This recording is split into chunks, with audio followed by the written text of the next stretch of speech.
Hello students, आज हम पढ़ेंगे किरचॉफ के नियम। तो किरचॉफ ने जटिल विद्युत परिपथ में धारा और तुल्य प्रतिरोध का मान ज्ञात करने के लिए दो नियम प्रतिपादित किए। पहला नियम है धारा का नियम और दूसरा नियम है विभव का नियम।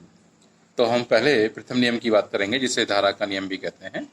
इस नियमानुसार परिपथ के किसी भी संधि पर, संधि वो स्थान होता है या वो बिंदु होता है जहाँ पर विभिन्न दिशाओं से धारा आकर मिलती हैं या जहाँ से विभिन्न दिशाओं में धारा प्रवाहित होती हैं। तो इस नियमानुसार परिपथ की किसी संधि पर आने वाली धाराओं का योग जाने वाली धाराओं के योग के बराबर होता है, या परिपथ की किसी भी संधि पर धाराओं का बीजगणितीय योग सदैव शून्य होता है। तो यहाँ पर देखें, ये जे एक संधि है, यहाँ पर धाराएं आ रही हैं। यहाँ पर चार धाराएं हैं, I1, I3, I2, I4। तो यहाँ पर दो धाराएं आ रही हैं, I1, I2 जो संधि की तरफ आ रही हैं, और जो I3, I4 है वो संधि से दूर जा रही हैं। तो चिन्ह परिपाटी हम यूज करते हैं कि जो आने वाली धाराएं होती हैं उन्हें हम पॉजिटिव मान लेते हैं, और जो संधि से दूर जाने वाली धाराएं होती हैं उन्हें हम नेगेटिव मान लेते हैं। तो इनका बीजगणितीय योग सदैव शून्य होता है, यानी इन सब का जो योग होगा वो शून्य होगा। तो योग कैसे निकालेंगे? हम योग निकालते समय ध्यान रखेंगे कि जो आने वाली धाराएं हैं उन्हें हम धनात्मक लेंगे। तो I1 और I2 धनात्मक हैं, तो I1 प्लस I2 धनात्मक हो गया। और I3 और I4 ये संधि से दूर जाने वाली धाराएं हैं जिन्हें हम ऋणात्मक लेंगे, तो इनका हम ऋणात्मक योग निकालेंगे। तो माइनस I3 प्लस I4, ये हो गया धाराओं का बीजगणितीय योग जो सदैव शून्य होता है। तो इसको हमने जीरो के बराबर कर दिया। अब हम इस I3 प्लस I4 का जो सम है, जो नेगेटिव है, इसे हम ट्रांसफर करेंगे। तो ट्रांसफर करने पर ये पॉजिटिव हो जाएगा। तो I1 plus I2 equal to I3 plus I4। तो यहाँ से निष्कर्ष निकल कर आ गया कि आने वाली धाराओं का योग बराबर जाने वाली धाराओं का योग। तो हमने देखा कि इसके दो स्टेटमेंट हैं। एक ही स्टेटमेंट को दो तरीके से कहा गया है कि किसी भी संधि पर, यहाँ पर आने वाली धाराओं का योग बराबर जाने वाली धाराओं का योग, या किसी भी संधि पर कुल धाराओं का बीजगणितीय योग। कुल धाराएं हो गई I1, I2, I3, I4, और जब आप कुल धारा निकालेंगे, बीजगणितीय निकालेंगे, तो आने वाली धाराओं को पॉजिटिव लेंगे और जाने वाली धाराओं को नेगेटिव मानकर चलेंगे। तो ये था आपका पहला नियम, और यह नियम आवेश संरक्षक सिद्धांत पर आधारित है।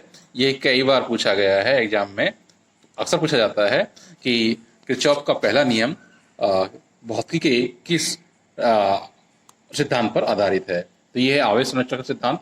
जब जानते हैं कि आवेश को ना तो उत्पन्न किया जा सकता है और ना ही आवेश को नष्ट किया जा सकता है, आवेश को एक वस्तु से दूसरी वस्तु पर स्थानांतरित किया जा सकता है। यह है आवेश संरक्षण का सिद्धांत। अब इसी नियम को जो हमने पढ़ा है उसे एक आंगिक सवाल के माध्यम से समझने का प्रयास करेंगे। तो यहाँ पर एक चित्र दिया गया है, और चित्र में ये जंक्शन है, और जंक्शन पर यहाँ पर बहुत सारी धाराएं दिखाई गई हैं। कुछ जंक्शन की तरफ आ रही हैं और कुछ जंक्शन से दूर जा रही हैं। तो यहाँ पर हमें इस धारा I का मान निकालना है। ये अननोन क्वांटिटी है, बाकी सारी जो धाराएं हैं वो अननोन है। ये यहाँ से 2 एम्पियर आ रही है, ये भी 2 एम्पियर आ रही है, ये यहाँ से 6 एम्पियर आ रही है, यहाँ से 5 एम्पियर बाहर निकल रही है, 3 एम्पियर फिर संधि की तरफ आ रही है, और जो I एम्पियर है संधि से दूर निकल रही है। तो इस तरह का क्वेश्चन भी 1 नंबर 2 नंबर में पूछा जाता है। तो इसे हम कैसे अटेम्प्ट करेंगे, कैसे सॉल्व करेंगे, तो देखें यहाँ पर। तो हमने पढ़ा है पहला नियम, तो हम पहले नियम के आधार पर ही सवाल को सॉल्व करने का प्रयास करेंगे। तो आइए, किरचॉफ के प्रथम नियम अनुसार आने वाली धाराओं का योग बराबर जाने वाली धाराओं का योग। तो सबसे पहले तो आप ये फाइंड आउट करेंगे, ये पहचानेंगे कि आने वाली धाराएं कौन सी हैं। तो देख लें, जो एरो जंक्शन की तरफ है वो आने वाली धारा है।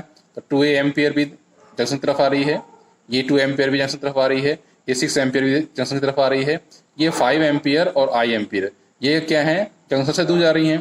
तो 5 एम्पियर और I एम्पियर का जो योग होगा वो इन चार धाराओं यानी 6 एम्पियर, 2 एम्पियर, 2 एम्पियर, 3 एम्पियर के योग के बराबर होगा। तो ये देखा हमने। तो हमने इन क्या किया, आने वाली धाराओं को पहले सम निकाला। तो 2 ampere plus 6 ampere plus 3 ampere, जब इन सब का सम निकालेंगे तो 13 एम्पियर हो जाएगा। ऐसे यहाँ पर 5 एम्पियर प्लस I एम्पियर। तो यहाँ से हम निकालेंगे फिर I की वैल्यू, या ये 5 एम्पियर है, 5 एम्पियर को ट्रांसफर करेंगे तो हो जाएगा 13 माइनस 5 8 एम्पियर, यानी I इक्वल टू 8 एम्पियर। इस तरीके से जो है आप सवाल को सॉल्व करेंगे।